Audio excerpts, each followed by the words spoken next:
ಏನಾಗಿದೆ ನಾವು ಹಳೆಯ ಕ್ಯಾಂಪ್ ಮಾಡುವಾಗ ನಾವು ಕೆಲವು ಮಂದಿ ನೋಡ್ತಾ ಇದ್ದೀವಿ, ಯಜಮಾನರಿಗೆ ಮುಖ್ಯರಿಗೆ ನೋಡಿದಾಗ ಅವ್ರಿಗೆ ಕಾಣ್ತಿದ್ದಲ್ಲ ಅದನ್ನು ಭಾಷೆ ಸರ್ ಈ ಕಡೆ ನೋಡ್ರಿ, ಸರ್ ಈ ಕಡೆ ನೋಡಿ.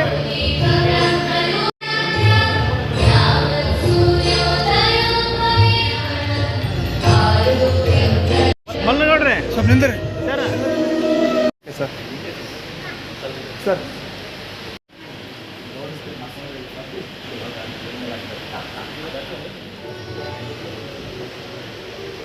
ಸರ್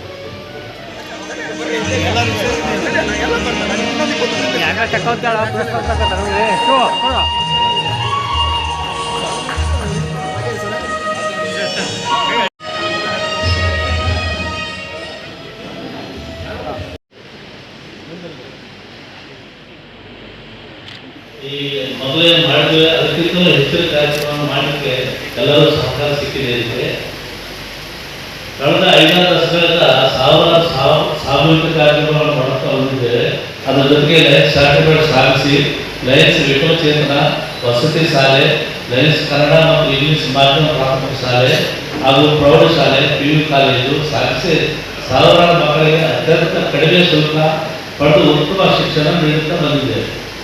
ಈ ಶಿಕ್ಷಣ ಸಂಸ್ಥೆಯಲ್ಲಿ ಶಿಕ್ಷಣ ಪಡೆದು ಮಕ್ಕಳು ದೊಡ್ಡ ದೊಡ್ಡ ಹುದ್ದೆಯಲ್ಲಿ ಸೇವೆ ಸಲ್ಲಿಸುತ್ತಿದ್ದಾರೆ. ಅವರಿಗೆಲ್ಲರಿಗೂ ನಾನು ಶುಭ ಕೋರುತ್ತಾ ಇದ್ದೇನೆ. ಈ ಎಲ್ಲ ಕಾರ್ಯಕ್ರಮಗಳಲ್ಲಿ ಲಯನ್ಸ್ ಕ್ಲಬ್ನ ಹಿರಿಯರು ತನು ಮನದಿಂದ ಹಾಗೂ ಧನದಿಂದ ಶ್ರಮಿಸಿದ್ದಾರೆ. ಅವರಿಗೆಲ್ಲರಿಗೂ ತುಂಬದಿಂದ ನಮಸ್ಕಾರ ಮಾಡ್ತಿದ್ದಾರೆ. ಲಯನ್ಸ್ ಕ್ಲಬ್ ವತಿಯಿಂದ ನಿರಂತರವಾಗಿ ಉಚಿತ ನೇತ್ರ ಚಿಕಿತ್ಸೆಗಳನ್ನು ನಡೆಸುತ್ತಾ ಬರ್ತಿದ್ದರು.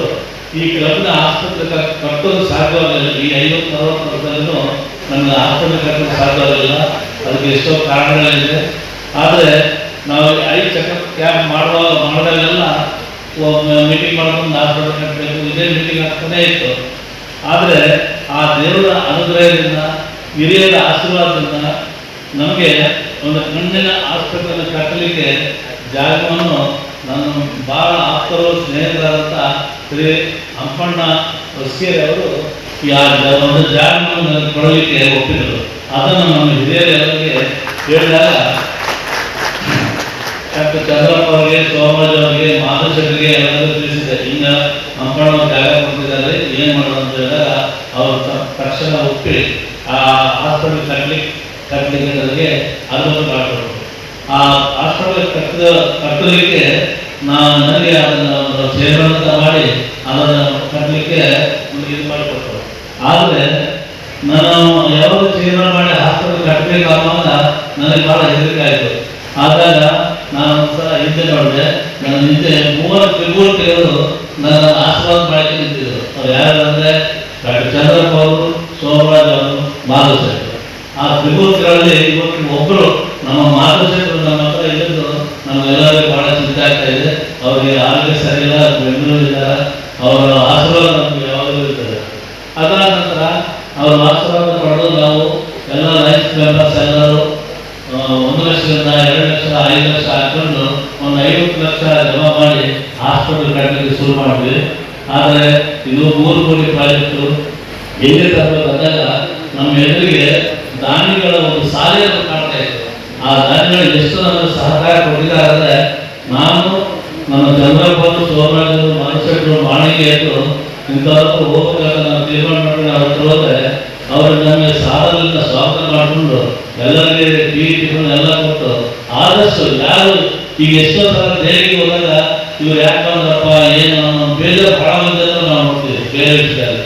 ಬಟ್ ಈ ಆಸ್ಪತ್ರೆ ವಿಷಯದಲ್ಲಿ ಎಷ್ಟು ನಮಗೆ ಒಂದು ಅವರ ಸಪೋರ್ಟ್ ಸಿಕ್ಕಿದೆ ಅಂದರೆ ಎಲ್ಲಿ ಹೋದ್ರೂ ನಾವು ಕಾರ್ಯಕ್ಕೆ ಬಂದಿಲ್ಲ.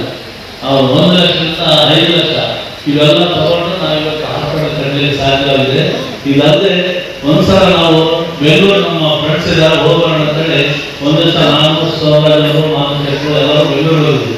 ಹೋಗಿ ಮಾರ್ನಿಂಗಿಂದ ಈವ್ನಿಂಗ್ವರೆಗೆ ಒಂದು 8-10 ಜನ ಹತ್ರ ಭೇಟಿ ಆಯಿತು. ಒಂದೇ ದಿವಸದಲ್ಲಿ ನನಗೆ 27 ಲಕ್ಷ ರೂಪಾಯಿ ನಮಗೆ ಒಂದೇ ದಿವಸ. ಅಲ್ಲಿ ಬೆಂಗಳೂರಲ್ಲಿ ದೇಣಿಗೆ ಕೊಟ್ಟ ಆ ಮಹನೀಯರು ಯಾವಾಗಲೂ ನಾವು ತಿರುಗಡೆ ಆಗಿರ್ತಾರೆ. ಆ ಬೆಂಗಳೂರಲ್ಲಿ ಅಷ್ಟು ಅಮೌಂಟ್ ಬರಲಿಕ್ಕೂ ನಂತರ ನಮಗೆ ಭಾಳ ಸಹಾಯ ಮಾಡಿದ್ರು. ಗಂಗಾಧರ ಅಂತ ಹೇಳಿ ಬೆಂಗಳೂರು ಪ್ರೆಸಿಡೆಂಟ್ ಇದ್ದರು. ಅವ್ರ ಹತ್ರ ನಾವು ಹೋದಾಗ ನಾನು ಮಾತ್ರ ಬರ್ತಾ ಇದ್ದೀವಿ, ನೀವು ನಮಗೆಲ್ಲ ಸಹಕಾರ ಮಾಡಿಕೊಡ್ಬೇಕಂದಾಗ ಅವರು ನೀವು ಬರೋದು ಬೇಡ ಸರ್, ನಾನು ಬರ್ತೀನಿ ಅಂತ ಹೇಳಿ ನಮ್ಮ ರೂಮಿಗೆ ಬಂದು ಮಾರ್ನಿಂಗ್ ಮನೆ ಕರ್ಕೊಂಡು ಹೋಗಿ ಒಳ್ಳೆ ಟಿಫನ್ ಮಾಡಿಸಿ, ಸರ್ ನಾನು ಒಬ್ಬರೇ ಬರೋದಲ್ಲ, ನಮ್ಮ ಕ್ಲಬ್ನಿಂದ ನಿಮ್ಗೆ ಅಮೌಂಟ್ ಸೆಲೆಕ್ಟ್ ಮಾಡಿಕೊಡ್ತೀನಿ ಅಂತ ಹೇಳಿ ಅವರು ಮೊದಲನೇ ದಿವಸ 2,65,000 ರೂಪಾಯಿ ಹೊರತಾರೆ ಸರ್. ಅವರಿಗೆ ನಾನು ತುಂಬ ಧನ್ಯವಾದಗಳನ್ನು ಹೇಳ್ತಾ ಇದ್ದೇನೆ. ಆ್ಯಕ್ಚುಲ್ ಈ ಕೊಪ್ಪಳ ಶ್ರೀಗಳು ಈ ಕಾರ್ಯಕ್ರಮಕ್ಕೆ ಬರೋದು ಅವ್ರಿಗೆ ನಾವೆಲ್ಲ ಹೋಟೆಲ್ ತೋರಿಸಿದಾಗ ಬಹಳ ಸಂತೋಷದಿಂದ ಬರೋದು. ಅವರಿಗೆ ಆರೋಗ್ಯ ಸರಿ ಇರುತ್ತೆ, ಈ ಒಂದು ಕಾರಣದಿಂದ ಬರೋಕ್ಕಾಗಿಲ್ಲ. ಆದರೂ ಅವ್ರ ಆಶೀರ್ವಾದ ಮಾತ್ರ ಯಾವಾಗ ನೀವೆಲ್ಲ ನಿಂತರೆ 100% ಬರ್ತೀರ ಅಂತ ಹೇಳಿ ಅವ್ರ ಜೇಬಿಂದ ಇಮಿಡಿಯೇಟ್ ಆಗಿ 1 ಲಕ್ಷ ರೂಪಾಯಿ ತೆಗೆದುಕೊಟ್ಟು ನೀವು ಸ್ಟಾರ್ಟ್ ಮಾಡೋದು ಅಂತ ಹೇಳಿ ಅವರು ಆಶೀರ್ವಾದ ಕೊಟ್ಟರು. ಆಮೇಲೆ ನಮ್ಮ ಕೊಟ್ಟೂರೇಶ್ವರ ಸ್ವಾಮಿಗಳು ಅವರು ಸಹ ನಮ್ಗೆ ಆಶೀರ್ವಾದ ಕೊಟ್ಟು, ಸ್ವಾಮಿಗಳು ಸಹ ಕೊಟ್ಟು ಅವರನ್ನು ಆಶೀರ್ವಾದ ಮಾಡಿದ್ರು. ಇವರೆಲ್ಲ ಆಶೀರ್ವಾದದಿಂದ ಇವತ್ತು ಈ ಹಾಸ್ಪಿಟಲ್ ಎಷ್ಟು ಚೆನ್ನಾಗಿ ಬಂದಿದೆ. ಇದಕ್ಕೆ ನನಗೆ ಸಪೋರ್ಟ್ ಕೊಟ್ಟ ಎಲ್ಲ ದೇಣಿಗಳಿಗೂ ಮತ್ತು ನಮ್ಮ ವೈಸ್ ಮೆಂಬರ್ಸ್ಗಳಿಗೂ, ದಾನಿಗಳಿಗೂ, ನಮ್ಮ ಫ್ರೆಂಡ್ಸು ಎಲ್ಲರಿಗೂ ನನ್ನ 55 ವರ್ಷದಲ್ಲಿ ಸಾಕಷ್ಟು ಒಂದು ಅಭಿವೃದ್ಧಿ ಕೆಲಸ ಮಾಡಿ ಅವರೇ ಒಂದು ಗುರಿ ಹಾಕಿಕೊಂಡರು. ಸುಮಾರಾಗಿ ಕರ್ನಾಟಕದಲ್ಲಿ ಲಯನ್ಸ್ ಕ್ಲಬ್ನವರು ಪ್ರತಿ ವರ್ಷ 2 ಐ ಕ್ಯಾಂಪ್ ಮಾಡ್ತಾ ಸುಮಾರು 1,000 ಜನರ ದೃಷ್ಟಿ ಇರ್ತಕ್ಕಂಥವರಿಗೆಲ್ಲ ಪರೀಕ್ಷೆ ಮಾಡಿಸಿ ಅವರಿಗೆ ಆಪರೇಷನ್ ಮಾಡ್ತಕ್ಕಂಥ ಕನ್ನಡ ಕೊಟ್ಟಂತ ವ್ಯವಸ್ಥೆ ಮಾಡ್ತಾರೆ. ಜೊತೆಗೆ ಸಾಕಷ್ಟು ಇವತ್ತು ಲಯನ್ಸ್ ಕ್ಲಬ್ನಿಂದ ಹೈಸ್ಕೂಲು, ಪ್ರೈಮರಿ ಸ್ಕೂಲು, ಕಾಲೇಜು, ಬುದ್ಧಿಮಾನ ಮಕ್ಕಳಿಗೆ ಒಂದನ್ನು ನಡೆಸ್ತಾರೆ. ಆದರೆ ಇವತ್ತು 2 ವರ್ಷ ಅಂತಕ್ಕಂಥ ಒಂದು ಏನು ಐ ಕ್ಯಾಂಪು ಲಯನ್ಸ್ ಕ್ಲಬ್ನ ಎಲ್ಲ ಮುಖಂಡರು ಸೇರಿ ಎಲ್ಲ ಪೊಲೀಸ್ ಸೇರಿಕೊಂಡು ಗಂಗಾನಗರದಲ್ಲಿ ಯಾಕೆ ಒಂದು ಬಿಲ್ಡಿಂಗ್ ಕಟ್ಟಬಾರ್ದು ಅಂತ ನಿರ್ಣಯ ತಗೊಳ್ಳೋಕೆ ಭಾಳ ಕಾಡ್ತಾರೆ. ಅವರೆಲ್ಲ ಒಂದು ನಿರ್ಣಯ ತಗೊಂಡು ಇವತ್ತು ನಿರ್ಣಯ ಮಾಡೋದು, ಇಲ್ಲಿಂದ ಯಾರೇ ಗಂಗಾವರಿಗೆ ಲಯನ್ಸ್ ಬಂದರೆ ಫ್ರೀಯಾಗಿ ಕೊಡ್ತಕ್ಕಂಥ ಒಂದು ಯೋಜನೆ ಹಾಕಿಕೊಂಡು ಸ್ವಂತವಾದ ಒಂದು ಬಿಲ್ಡಿಂಗ್ ಕಟ್ಟಿದ್ದಾರೆ. ಸುಮಾರು ನಾನು ಉದ್ಘಾಟನೆ ಹೋಗಿದ್ವಿ. ಸುಮಾರು 3-4 ಕೋಟಿ ರೂಪಾಯಿ ಅಂದಾಜಿನ ಒಂದು ಕಟ್ಟಡ ಬರ್ತಕ್ಕಂಥಲ್ಲಿ ಏನು ಇಕ್ವಿಪ್ಮೆಂಟು ಭಾಳ ಚೆನ್ನಾಗಿದೆ. ಅಲ್ಲಿ ಇವತ್ತು ಬರ್ತಕ್ಕಂಥ ಜನರಿಗೆ ಫ್ರೀಯಾಗಿ ಮಾಡಿಸಿ ಎಲ್ಲರಿಗೂ ಒಂದು ದೃಷ್ಟಿ ಕೊಡ್ತಕ್ಕಂಥ ಕೆಲಸ ಮಾಡ್ತಾರೆ. ಯಾಕಂದರೆ ಇವತ್ತು ದೃಷ್ಟಿಯ ಮೇಲೆ ಕಣ್ಣಿನ ದೃಷ್ಟಿ.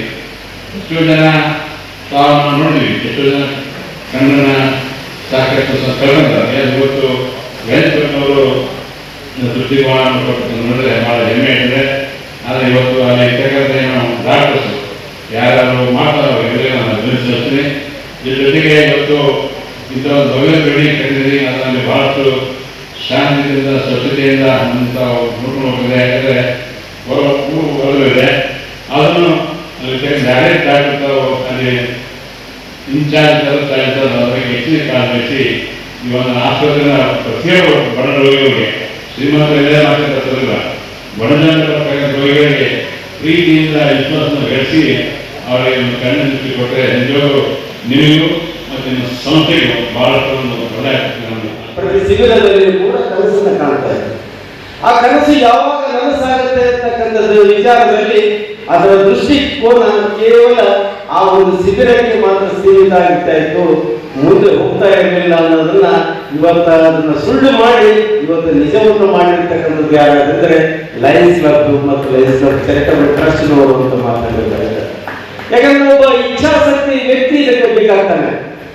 ಆ ಇಚ್ಛಾಶಕ್ತಿ ವ್ಯಕ್ತಿ ಇದ್ರೆ ಮಾತ್ರ ಇಚ್ಛೆಗಳು ಈಡೇರಲಿಕ್ಕೆ ಸಾಧ್ಯತೆ ಅಂತಕ್ಕಂಥದ್ದು ನಾವು ಕಂಡಿರೋದು ಯಾರಿಂದ ಅಂದ್ರೆ ನಮ್ಮ ಈಗಾಗಲೇ ಹೇಳಿದ್ರು ಏನು hard and golden work man ಅಂತಂದ್ರೆ ರಾಮಕೃಷ್ಣ ಅಂತಕ್ಕಂಥ ಹೇಳ್ತಾ ಇದ್ರೆ ಅವನು ನಿಜವಾಗಿ ಕಷ್ಟಜೀವಿನೇ ಅಂತ ಹೇಳ್ಬೇಕಾಗುತ್ತೆ. ಯಾಕಂದ್ರೆ ನಾವು ಒಟ್ಟಿಗೆ ಪ್ರೈಮರಿ ಸ್ಕೂಲಿಂದ ಬೆಳೆದಂಥವರಾಗಿದ್ದರೂ ಸಹಿತ ಇವತ್ತು ಸಾಯಿಬಾಬಾ ದೇವಸ್ಥಾನದಲ್ಲಿ ನಿರಂತರವಾಗಿ ಕಾರ್ಯಕ್ರಮಗಳು ನಡೀತಾ ಇದ್ದಾವೆ ಅಂದ್ರೆ ಅವರ ಮುತುವರ್ಜಿಯಿಂದ, ಅವರ ಉಸ್ತುವಾರಿಯಿಂದ ಅಂತಕ್ಕಂಥ ಮಾತಾಡಬೇಕಾಗುತ್ತೆ.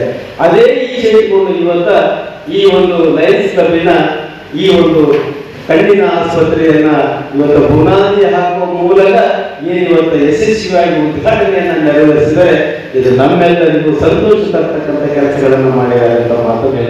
ಎಕ್ಸಾಮ್ ಬರೀತಕ್ಕಂಥ ಇಲ್ಲಿ ಎಲ್ಲರೂ ಕೂಡ ಮೌನ ಕೂತಿದ್ರು, ಅಷ್ಟೆಲ್ಲರ ಜೊತೆ ಮೊಬೈಲ್ ಇದ್ದು ಅದೇ ನೋಡ್ತಾ ಇದ್ರೆ ಬಹಳ ಮೌನ ಕೂತಿದ್ರಲ್ಲ, ಗಂಭೀರವಾಗಿ ಹೀಗೆ ಮಾತುಗಳನ್ನ ಪ್ರಾರಂಭ ಮಾಡೋದು ಅಂತ. ಬಂಧುಗಳೇ, ನಮ್ಮ ಜೀವನದಲ್ಲಿ, ನಮ್ಮ ಬದುಕಿನಲ್ಲಿ ನಾವು ನಮ್ಮ ವೃತ್ತಿಯನ್ನ ಅಥವಾ ನಮ್ಮದೇ ಆದಂತಹ ಒಂದು ವ್ಯಾಪಾರವನ್ನ ಮಾಡಿಕೊಳ್ತಾ ಈ ಸಮಾಜದಲ್ಲಿ ನಾವು ನಮ್ಮ ಬದುಕನ್ನ ಕಂಡುಹಿಡ್ಕೊಂಡಿದ್ದೀವಿ. ಇದ್ರ ಜೊತೆಗೆ ನಾವು ಸಮಾಜಮುಖಿಯಾದಂತಹ ಕೆಲಸ ಮಾಡಲಿಕ್ಕೆ ಅಥವಾ ಬೇರೆ ರೀತಿಯಾದಂತಹ ಕೆಲಸಗಳಲ್ಲಿ ತೊಡಗಲಿಕ್ಕೆ ನಮಗೆ ಅನೇಕ ರೀತಿಯಾದಂತಹ ಅವಕಾಶಗಳಿರ್ತದೆ. ಆದ್ರೆ ಯಾವುದೇ ಒಂದು ವಿಧವಾದಂತಹ ಯಾವುದಕ್ಕೂ ಕೂಡ ನಾವು ಪ್ರಾಮುಖ್ಯತೆಯನ್ನು ಕೊಡದೆ ಕೇವಲ ಸಮಾಜಮುಖಿಯಾದಂತಹ ಕೆಲಸಗಳನ್ನು ಮಾಡಬೇಕು, ಪರೋಪಕಾರಿ ಕೆಲಸಗಳನ್ನು ಮಾಡಬೇಕು, ಮಾನವೀಯತೆ ಉಳ್ಳಂತಹ ಕೆಲಸಗಳನ್ನು ಮಾಡಬೇಕು ಅಂತ ಹೇಳಿ ನಾವು ನೀವೆಲ್ಲರೂ ಕೂಡ ಇವತ್ತು ಈ ಲಯನ್ಸ್ ವೇದಿಕೆಗೆ ಸದಸ್ಯರಾಗಿ ಸೇರ್ಕೊಂಡಿದ್ದೀವಿ. ಹಾಗಾಗಿ ಇಲ್ಲಿ ಸಭೆಯಲ್ಲಿ ಕೂತಿರ್ತಕ್ಕಂಥ ಎಲ್ಲ ಲಯನ್ಸ್ ಮಿತ್ರರಿಗೂ ನಾನು ಅಭಿನಂದನೆಗಳನ್ನ ಈ ಸಂದರ್ಭದಲ್ಲಿ ಸಲ್ಲಿಸ್ತೇನೆ. ಸ್ನೇಹಿತರೆ, ಸಹಜವಾಗಿ ಸಾಧನೆಯನ್ನ ಮಾಡಬೇಕು ಅಂತಕ್ಕಂಥದ್ದು ಎಲ್ಲರೂ ಭಾವನೆಗಳು. ಹಾಗಾಗಿ ಯಾವುದಾದ್ರೂ ಯೋಜನೆಗಳನ್ನ ಮಾಡಬೇಕು, ಇದು ಶಾಶ್ವತವಾದಂತಹ ಯೋಜನೆಗಳನ್ನ ಅನುಷ್ಠಾನಗೊಳಿಸಬೇಕು ಅಂತ ನಮ್ಮ ಹಿರಿಯರು ಹೇಳ್ತಿರ್ತಾರೆ. ಹುಟ್ಟುವಾಗ ಹೆಸರಿರಲ್ಲ, ಸತ್ ಮೇಲೆ ಹೆಸರಿರುತ್ತೆ ಅಂತ. ಈ ನಡುವಿನಲ್ಲಿ ಮಾಡುವಂತಹ ಕೆಲಸಗಳು ಅತ್ಯದ್ಭುತವಾಗಿದ್ರೆ, ಸಮಾಜ ಒಪ್ಕೊಳ್ಳುವಂತಹ ಕೆಲಸ ಆಗಿದ್ರೆ ನಾವು ಸತ್ ಮೇಲೆ ಕೂಡ ಮಾತಾಡ್ತೀವಿ. ಅದಕ್ಕೆ ಮಹಾತ್ಮ ಗಾಂಧೀಜಿ ತಗೊಳ್ಬಹುದು, ಸ್ವಾಮಿ ವಿವೇಕಾನಂದರನ್ನು ತಗೊಳ್ಬಹುದು. ಹಾಗೆ ಈ ಭಾರತ ನೆಲದಲ್ಲಿ ಹುಟ್ಟಿರ್ತಕ್ಕಂಥ ಅನೇಕ ಜನ ಪುಣ್ಯಾತ್ಮರನ್ನ ಕೂಡ ನಾವು ನೆನೆಸ್ಕೊಳ್ತೀವಿ. ಆದ್ರೆ ಸಾಧನೆ ಮಾಡಿರ್ತಕ್ಕಂಥವ್ರನ್ನ ನಮ್ಮನ್ನೇ ನಾವು ವಿಮರ್ಶೆ ಮಾಡ್ಕೊಂಡ್ರೆ ಗೊತ್ತಾಗ್ತದೆ. ನಮ್ಮ ತಂದೆ ಹೆಸರು ಯಾರು ಅಂತ ಹೇಳಿದ್ರೆ ನಾವು ಹೇಳಲಿಕ್ಕೆ ತಯಾರಿದ್ದೀವಿ, ನಮ್ಮ ತಾತನ ಹೆಸರು ಯಾರು ಅಂತ ಹೇಳಿದ್ರೆ ಹೇಳಲಿಕ್ಕೆ ತಯಾರಿದ್ದೀವಿ. ಅವ್ರ ತಂದೆ ಹೆಸರೇನು, ಅವ್ರ ತಂದೆ ಹೆಸರೇನು ಹೇಳಿದ್ರೆ ಗೊತ್ತಿಲ್ಲ. ಆದ್ರೆ ಸಾಧನೆ ಮಾಡಿರ್ತಕ್ಕಂಥ ಎಲ್ಲರನ್ನೂ ಕೂಡ ನಾವು ನೆನೆಸ್ಕೊಳ್ಳುವಂತ ಒಂದು ಪ್ರವೃತ್ತಿಯನ್ನು ಬೆಳೆಸ್ಕೊಂಡಿದ್ದೀವಿ. ಯಾಕೆಂದ್ರೆ ಆ ಸಾಧನೆ ನಮಗೆ ಅದರ ದೋಷವನ್ನ ಸರಿಪಡಿಸ್ತಕ್ಕಂಥ ಒಂದು ಅದ್ಭುತವಾದಂತಹ ಒಂದು ಆಸ್ಪತ್ರೆಯನ್ನು ನಿರ್ಮಾಣ ಮಾಡಿದ್ದೀರಿ. ಹಾಗಾಗಿ ನಾನು ಮಲ್ಟಿಪಲ್ ಪರವಾಗಿ ಭಕ್ತಿಪೂರ್ವಕವಾಗಿ ಅಂತ ಅನ್ಕೊಳ್ಬಹುದು, ಮತ್ತೆ ಹೆಮ್ಮೆಯಿಂದ ಅಂತ ಅನ್ಕೊಳ್ಬಹುದು. ನಿಮ್ಮೆಲ್ಲರಿಗೂ ಕೂಡ ಅಭಿಮಾನದ ಅಭಿನಂದನೆಗಳನ್ನ ಈ ಸಂದರ್ಭದಲ್ಲಿ ಸಲ್ಲಿಸ್ತೀನಿ. ಯಾಕೆ ಅಂತ ಹೇಳಿದ್ರೆ ನಾವೆಲ್ಲ ಒಂದು ರೀತಿಯಲ್ಲಿ ಬದುಕಿನಲ್ಲಿ ನಮ್ದೇ ಆದಂತ ಒಂದು ವೃತ್ತಿ ವ್ಯಾಪಾರ ಮಾಡ್ಕೊಂಡು ಬರ್ತಾ ಇರ್ತೀವಲ್ಲ. ಈ ವ್ಯಾಪಾರ ವೃತ್ತಿನಲ್ಲಿ ಒಂದು ಬ್ಯಾಲೆನ್ಸ್ ಶೀಟ್ ಅಂತ ಇದೆ. ಪ್ರತಿ ವರ್ಷನೂ ಕೂಡ ಬ್ಯಾಲೆನ್ಸ್ ಶೀಟ್ ತಕ್ಕಂತೆ ನಾವು ಹೋಗಿ Sri G. Hampanna Hospira, Lions Eye Hospital.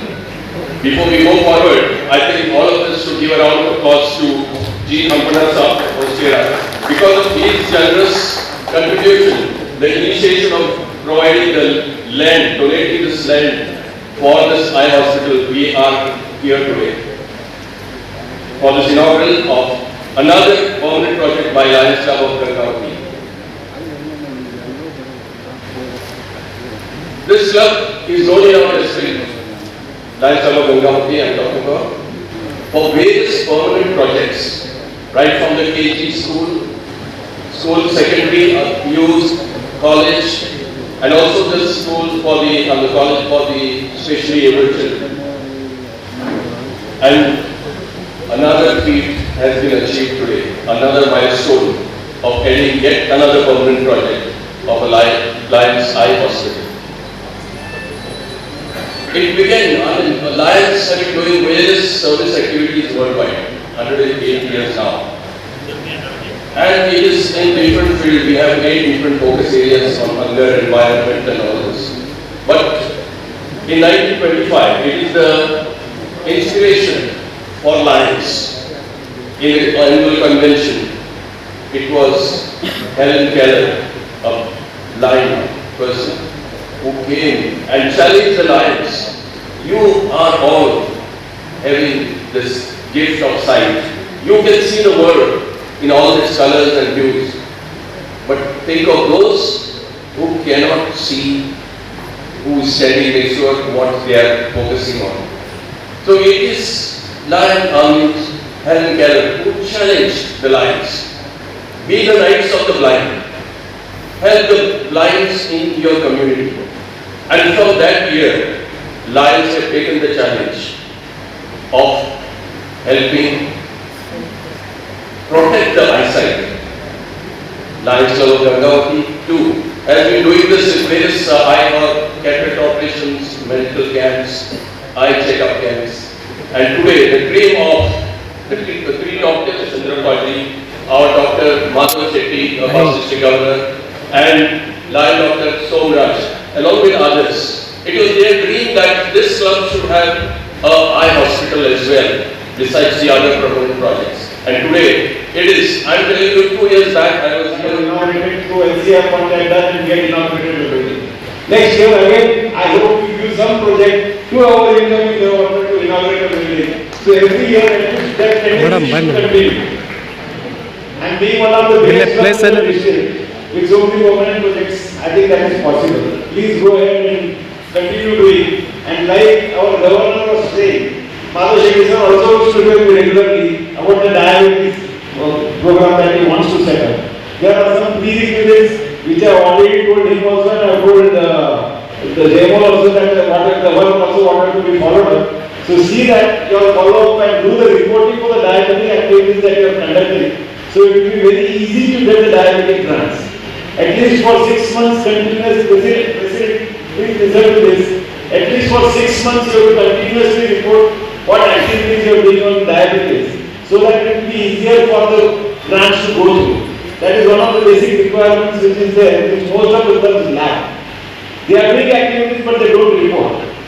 Please see that you report that, so it becomes easy to get the grants. ಸರ್ಕಾರದ ಜವಾಬ್ದಾರಿಯನ್ನ ಇವತ್ತು ಅವರು ಹೊತ್ತು ನಿಭಾಯಿಸ್ತಾ ಇದ್ದಾರೆ. ಬಹಳಷ್ಟು ಜವಾಬ್ದಾರಿಯನ್ನ ಇವತ್ತು ತಾವು ಐ ಹಾಸ್ಪಿಟಲ್ನ ನಮ್ಮ ಹಿರಿಯ ಡಾಕ್ಟರ್ ಎಲ್ಲರೂ ಕೂಡ ನನಗೆ ಆಶೀರ್ವಾದ ಮಾಡಿ ಸಂಶೋಧನಾಗಿ ಮಾಡಿದ ಮೇಲೆ ನನಗೊಂದು ಮನವಿ ಮಾಡಿದೆ, ಇದೊಂದು ಹಾಸ್ಪಿಟಲ್ ಕಟ್ಟಿ ಮಾಡ್ತಿದೆ ಅಂತ ಬಹಳ ಸಂತೋಷ ಆಯ್ತು. ಯಾಕಂದ್ರೆ ಬಹಳಷ್ಟು ಜನ ಇವತ್ತು ಬಡವರು ತೋರಿಸ್ಕೊಳ್ಳೋದನ್ನೇ ಕಣ್ಣನ್ನು ಹೊತ್ತು ಕಣ್ಣು ದೃಷ್ಟಿಯನ್ನು ಕಳ್ಕೊಂತ ಅವ್ರ ಆರ್ಥಿಕ ತೊಂದರೆಯಿಂದ ಅವ್ರು ಹೋಗಿ ಚೆಕ್ಅಪ್ ಮಾಡಿಸ್ಬೇಕಾಗಿಲ್ಲ. ಸಣ್ಣ ಪುಟ್ಟ ಇವತ್ತು ಸಣ್ಣ ಕೆಲಸ ಪರೀಕ್ಷೆಗಳು ಟೆಕ್ನಾಲಜಿಗೆ ಬಹಳಷ್ಟು ಸರಳವಾಗಿ ಆಪರೇಷನ್ ಮಾಡಿ ತೆಗಿತಾರೆ. ಆದ್ರೆ ಅವ್ರ ಆರ್ಥಿಕ ತೊಂದರೆಯಿಂದ ಬಹಳಷ್ಟು ದಿನ ಹಾಸ್ಪಿಟಲ್ಗೆ ಹೋಗಲ್ಲ. ಇವಾಗ ಲೈನ್ಸ್ ಕ್ಲಬ್ ನಲ್ಲಿ ಯಾವಾಗ ಇವತ್ತು ಕಣ್ಣಿನ ಚಿಕಿತ್ಸೆ ಉಚಿತ ಮಾಡಿದ್ಮೇಲೆ ಸುಮಾರು ಲಕ್ಷಾಂತರ ಜನ ಇವತ್ತು ಬಡವರು ಕಣ್ಣಿನ ದೃಷ್ಟಿಯನ್ನ ಅಚ್ಚುಕಟ್ಟಾಗಿ ಕಳ್ಕೊಳ್ಳಿಕ್ಕಾಗಿದೆ. ಇದು ಬಹುದೊಡ್ಡ ಕಾರ್ಯಕ್ರಮ. ಲೈನ್ಸ್ ಕ್ಲಬ್ ಬಹಳಷ್ಟು ಕಾರ್ಯಕ್ರಮಗಳನ್ನು ಮಾಡ್ತೇವೆ. ಒಂದು ಸಮಾಜದಲ್ಲಿ ಒಂದು ಪ್ಯಾರಲಲ್ ಗೌರ್ಮೆಂಟ್ ಎಲ್ಲ ರೀತಿ ಮಾಡುತ್ತೆ. ಆ ಸಮಾಜ ಸೇವೆ ಸರ್ಕಾರಕ್ಕೆ ಒಂದು ಪರ್ಯಾಯ ಅಂದ್ರೆ ಅದು ಲೈನ್ಸ್ ಕ್ಲಬ್ ಅನ್ನು ಕೂಡ ತಪ್ಪಾಗಲಿಕ್ಕೆ ಅಷ್ಟೊಂದು ಅಚ್ಚುಕಟ್ಟಾಗಿ ಕೆಲಸ ಮಾಡ್ತದೆ. ಅದೊತ್ತು ಇಂಥ ಕೆಲಸವನ್ನು ಮಾಡಬೇಕಾಗುತ್ತೆ. ಯಾವಾಗ ಕೂಡ ಸಮಾಜದಲ್ಲಿ ಒಂದೇನಂದ್ರ ಒಂದು ಒಳ್ಳೆ ಕೆಲಸವನ್ನು ನಾವು ಮಾಡ್ಕೊಂಡ್ರೆ ಕೊಡುವಂತ ದಾನಿಗಳು ಸಹ ಮುಂದೆ ಬರ್ತಾರೆ, ಸೇವೆ ಮಾಡ್ಲಿಕ್ಕೆ ಸರ್ವಿಸ್ ಕೊಡ್ಲಿಕ್ಕೆ ಕೂಡ ಮುಂದೆ ಬರ್ತಾರೆ ಅನ್ನೋದನ್ನ ಇವತ್ತು ಲಯನ್ಸ್ ಕ್ಲಬ್ ಬಗ್ಗೆ ಬಹಳಷ್ಟು ಎಲ್ಲ ವಿಷಯದಲ್ಲಿ ಲಯನ್ಸ್ ಕ್ಲಬ್ ಬಹಳಷ್ಟು ಸಂತೋಷ. ಇಂಥ ಸಂಸ್ಥೆಗಳು ಬಹಳಷ್ಟು ಬರಬೇಕಾಗಿದೆ. ಅದರಲ್ಲಿ ಕೂಡ ನಮ್ಮ ಭಾರತದಂತ ದೇಶದಲ್ಲಿ ಇವತ್ತು ಜನಸಂಖ್ಯೆ ಒಂದು ಸುಮಾರು 135 ಕೋಟಿ. ಇದನ್ನ ಎಲ್ಲವೂ ಕೂಡ ಸರ್ಕಾರ ನಿಭಾಯಿಸಬೇಕಾದ್ರೆ ಬಹಳಷ್ಟು ಕಷ್ಟ. ಸರ್ಕಾರವು ಬಹಳಷ್ಟು ಹಾಸ್ಪಿಟಲ್ ಮೆಡಿಕಲ್ ಕಾಲೇಜ್ ಮಾಡಿದೆ. ಕೊಪ್ಪಳದಲ್ಲಿ ಮೆಡಿಕಲ್ ಕಾಲೇಜ್ ಸರ್ಕಾರ ಹಾಸ್ಪಿಟಲ್ ಎಷ್ಟು ಬೇಕೆಲ್ಲ ಅನುದಾನ ಕೊಡುತ್ತಾ ಅದನ್ನು ಮೇಂಟೈನ್ ಮಾಡೋದು ಕೂಡ ಅಷ್ಟೇ ಕಷ್ಟವಾಗಿರ್ತದೆ. ಮೇಂಟೆನೆನ್ಸ್ ಕೂಡ ದುಡ್ಡು ಕೊಡೋದು, ಆ ವ್ಯವಸ್ಥಿತವಾಗಿ ಮೇಂಟೈನ್ ಮಾಡಬೇಕಲ್ಲ, ಅಲ್ಲಿ ಕೂಡ ಸರ್ಕಾರದ ವ್ಯವಸ್ಥೆಯಲ್ಲಿ ನಮ್ಮದು ಅಂತ ಬಂದು ಮಾಡಿದ್ರೆ ಅದನ್ನು ಮೇಂಟೈನ್ ಮಾಡಬಹುದು ಅಂತ ಇವತ್ತು ಸಂಖ್ಯೆ ಬಹಳಷ್ಟು ಪ್ರಾಮಾಣಿಕತೆ ಮತ್ತು ಕಡಿಮೆ ಆಗೋದ್ರಿಂದ ಸರ್ಕಾರಿ ಸಂಸ್ಥೆಗಳನ್ನು ನಡೆಸೋದು ಬಹಳ ಕಷ್ಟ ಆಗುತ್ತೆ. ಆದ್ರೆ ವಿಶೇಷವಾಗಿ ನಿಮ್ಗೆ ಅನುದಾನ ಇರಲ್ಲ, ನೀವೆಲ್ಲ ಒಂದು ಕಾಂಟ್ರಿಬ್ಯೂಷನ್ ಕಲೆಕ್ಟ್ ಮಾಡಿ ಇಷ್ಟು ಅಚ್ಚುಕಟ್ಟಾಗಿ ನಡೆಸ್ತೀರಿ. ಬಹಳ ಇನ್ನೂ ಕೂಡ ಲಯನ್ಸ್ ಬಂದಿಲ್ಲ, ಬಹಳಷ್ಟು ಇಂಥ ಸೇವೆಗಳು ಬರಲಿ ಅಂತೇಳಿ ಯಾವತ್ತೂ ಕೂಡ ನಾವೆಲ್ಲರ ನಾಗರಿಕರೆಲ್ಲರ ಹಿರಿಯ ನಾನು ಸಂಶೋಧನೆ ಮಾಡಿದ್ವಿ. ಯಾವತ್ತೂ ಕೂಡ ಏನೇ ಕೆಲಸ ಇರಲಿ ಏನೇ ಕೂಡ ಲಯನ್ಸ್ ಕ್ಲಬ್ ಜೊತೆ ಇದ್ದು ಏನ್ ಸೇವೆ ಮಾಡಕ್ಕಾಗುತ್ತೆ ಸೇವೆ ಮಾಡ್ತೀನಿ